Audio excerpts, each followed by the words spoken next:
remercions notre sœur pour Marianne pour la liturgie. Nous remercions le groupe de louanges et d'adoration. Et nous voulons dire merci. Nous voulons dire merci à notre Dieu pour tout ce qu'il a fait, tout ce qu'il fait et tout ce qu'il continue de faire. La Bible dit qu'en toutes choses, nous sommes appelés à rendre grâce à Dieu. Amen. Amen. Que l'Éternel, notre Dieu, soit béni. Amen. Amen.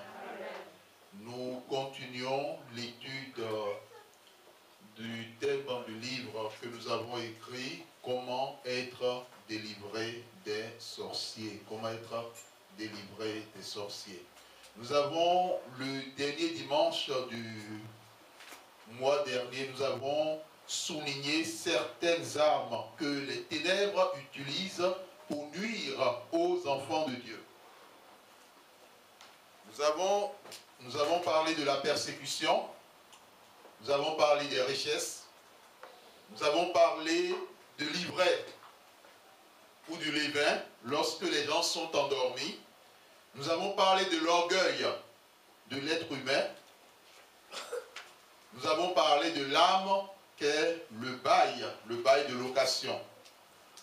Aujourd'hui, nous allons continuer pour aborder d'autres éléments utilisés par les ténèbres pour toucher ou pour chercher à toucher les enfants de Dieu. Nous abordons la crainte, l'incrédulité, la perte de confiance en soi, en son autorité et en ses prières. Parce que lorsque l'adversaire sait que vos prières sont des prières tranchantes, ou bien que vos prières sont des prières de feu, mon frère, ma soeur, il fera tout possible à travers certaines situations pour vous amener à douter de la puissance de vos prières, de l'importance de vos prières, de la perte de confiance quelquefois en soi. Vous verrez des soeurs, vous verrez des frères en fonction de leur situation, parce que ces situations durent depuis des mois et quelquefois depuis des années. Lorsque vous leur dites, mais mon frère, ma soeur, comment ça se passe? Vous les regardez, vous sentez déjà que le découragement est caché quelque part dans leur cœur. La façon de répondre, de vous répondre, la façon de vous présenter leur situation, et dans certains cas, vous verrez d'autres verser des larmes parce que ça ne va pas. Bien-aimés dans le Seigneur, la crainte fait partie de l'une des armes que les ténèbres utilisent. Job dit que c'est ce qu'une personne craint, c'est cela qui lui arrive. Lorsque tu es un enfant de Dieu, tu demandes quelque chose à Dieu, il faut que tu ne doutes point. Il faut que tu aies la certitude que ce que tu as demandé à ton Père te le donnera et qu'il te l'a déjà donné. Nous partons de ce principe. Jésus dit, tout ce que vous demanderez au Père dans la prière, croyez que vous l'avez reçu et vous verrez cela s'accomplir. Bien-aimé, lorsque tu demandes quelque chose à Dieu, quels que soient les temps, quelles que soient les saisons, quelles que soient les circonstances, ne lâche rien. Ne laisse aucunement une crainte quelconque s'emparer de ton cœur. Ce que Dieu aime, c'est ceux qui ont la foi. Ce que Dieu aime, c'est ceux qui tiennent ferme dans la foi, malgré le vent, malgré les tribulations, malgré les persécutions. La Bible dit que le juste vivra par la foi. La Bible ne dit pas que la vie est possible, la bénédiction est possible par un autre moyen. C'est uniquement par ta foi. La Bible dit aussi que c'est par ta foi que Dieu te justifiera. Il y a eu dans la Bible des pères de la foi, des gens dont la Bible a parlé. Abraham. Et le Seigneur veut rassurer une sœur en Christ qui est là cet après-midi, qui demande à Dieu de lui donner un enfant. L'Éternel te le donnera. Dieu ne change pas. Dieu est le maître du temps, il est le maître des circonstances. Abraham a été justifié par sa foi. Malgré son âge, Parce qu'au fond, la crainte naît d'où? La crainte naît du fait que le chrétien, à partir du moment où il détourne sa vision, il détourne son regard de Dieu pour la placer sur la situation qu'elle vit, à cet instant précis, la crainte commence à s'installer dans sa vie, dans son cœur. La vérité de Dieu n'est pas la réalité des hommes. La réalité peut te présenter autre chose. Mais que dit l'Éternel? Et que dit-il dans sa parole? Je ne t'abandonnerai point. Je ne te délaisserai point. Bien-aimé dans le Seigneur, dans la guerre contre la puissance des ténèbres ou la sorcellerie, l'ennemi utilise l'arme de la crainte, l'arme de l'incrédulité. S'il t'est arrivé, et je sais que l'Éternel veut s'adresser à deux personnes qui sont là cet après-midi, de douter de la puissance de Dieu à un moment donné, même si c'est un moment difficile, c'est un moment de détresse, c'est un moment de souffrance. Il est très important que tu demandes pardon à Dieu, d'avoir douté de lui, d'avoir douté de son autorité, d'avoir douté de sa puissance.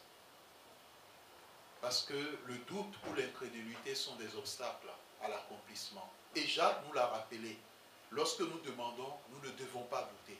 Parce que celui qui doute, la Bible dit que cette personne ne s'imagine pas qu'il recevra quelque chose de la part de Dieu. Amen. Amen. Notre sœur peut venir s'asseoir parce que nous avons dit désormais les bancs de derrière ne seront plus occupés, sauf lorsque tous les bancs de devant seront occupés.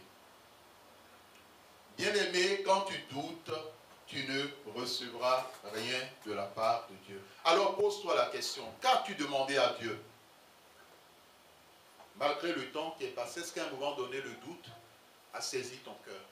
Est-ce que le doute a traversé ta pensée? Est-ce que l'incrédulité s'est installée?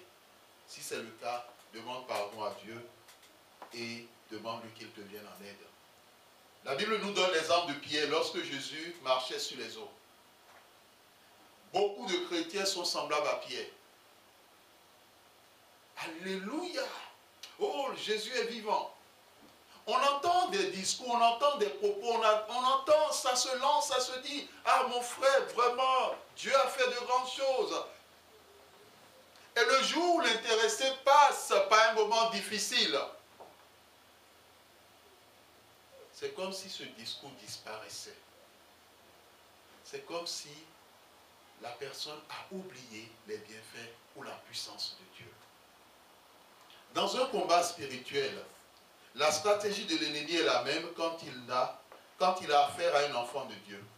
Dans le chapitre précédent, nous avons dit que l'adversaire amène le chrétien à désobéir à Dieu pour l'atteindre. Ici, quand il échoue dans un combat sur le plan spirituel, il amène sur le plan physique des personnes de son entourage à s'opposer aux chrétiens, soit par la persécution, soit en mettant en place des obstacles, afin que le projet de Dieu ne s'accomplisse pas dans la vie de son enfant. À certains moments, lorsque les enfants de Dieu entendent certains discours, certains propos, le découragement, comme nous l'avons dit, s'installe. Le découragement est une arme qui peut arriver dans ta vie. Mais sache une chose, Dieu ne change pas. Amen. La Bible dit que le Seigneur Jésus-Christ est le même hier, il est le même aujourd'hui et il sera le même éternellement. Amen. Il y a des personnes qui vivent des persécutions violentes, des attaques violentes. Et la seule question qu'ils se posent, c'est mais qu'est-ce que je leur ai fait? Bien-aimés, nous avons déjà dit à plusieurs reprises, ce n'est pas la bonne question. La bonne question, qu'est-ce que je dois faire pour sortir de telle ou telle situation? Parce que lorsque le chrétien passe son temps à dire, mais qu'est-ce que je leur ai fait? Il risque de tomber dans le piège du découragement, dans le piège de la colère, dans le piège de la rancune, dans le piège de l'amertume. Et là commencent tous ces discours. Ah, telle personne, quand elle était dans les problèmes, c'était moi qui l'ai aidé. Et ça se débat, et finalement, le chrétien se retrouve dans une situation de désespoir. Bien-aimés, il y a des chrétiens qui demandent des choses à Dieu. Mais comme ils n'ont pas été enseignés sur le combat spirituel, ils n'ont pas compris que quelquefois, l'ennemi, par différentes formes de stratégie, met en place la malédiction. Lorsque l'Éternel nous enseigne sur la question de la malédiction, nous ne devons pas prendre cela à la légère, parce que c'est la force la plus puissante qui peut aller jusqu'à 4 générations. Bien-aimé dans le Seigneur, lorsque ta maison, bien lorsque la maison d'une personne est placée sous la malédiction, quel que soit tout ce que cette personne pourra faire, cela ne marchera pas. Cela ne marchera pas. On a eu des cas où certains, dans le cadre du ministère, des gens ont reçu dans leur maison certaines personnes. Et c'est depuis qu'ils ont reçu ces personnes dans leur maison que leur problème a commencé. Bien-aimés dans le Seigneur, c'est ce qui fait que, quelles que soient les personnes que nous recevons, nous devons chercher d'abord la face de Dieu. Seigneur, telle personne veut venir me rendre visite. Est-ce que c'est ta volonté? Et même lorsque nous voulons envoyer nos enfants en vacances, nous devons poser la question, Seigneur, est-ce ta volonté que mon enfant aille en vacances chez telle personne? Il y a des personnes qui envoient leurs enfants chez des personnes à problème.